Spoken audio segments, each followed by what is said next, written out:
Saviez-vous que jusqu'en 1751, la France était encore un pays à majorité noire? Pas noir comme ça, mais plutôt comme ça. C'est bien caché, hein? Personne ne veut en parler. Pourtant, le fondateur des États-Unis, le président Benjamin Franklin, a même consacré tout un livre sur le sujet.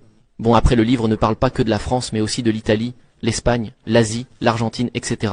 Pourquoi en 1751, donc 18 ans plus tard, Benjamin Franklin, lui qui a fondé les États-Unis, a écrit ceci à la dernière page de son ouvrage, quand il voulait empêcher l'immigration de l'époque.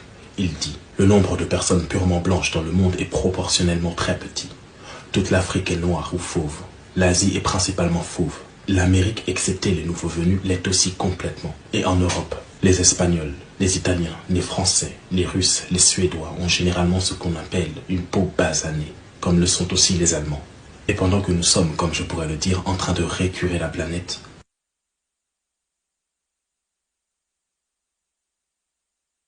en nettoyant l'Amérique de ses bois, et faisant en sorte que cette partie du globe reflète une plus belle lumière aux yeux des habitants de Mars ou Vénus, leur dieu, pourquoi devrions-nous, sous le regard de ces êtres supérieurs, noircir ces enfants?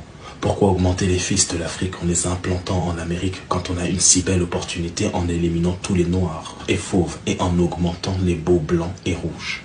Et pour tous les contestataires, si Benjamin Franklin avait toute sa tête pour avoir fondé les États-Unis, toute sa tête pour être physicien, diplomate et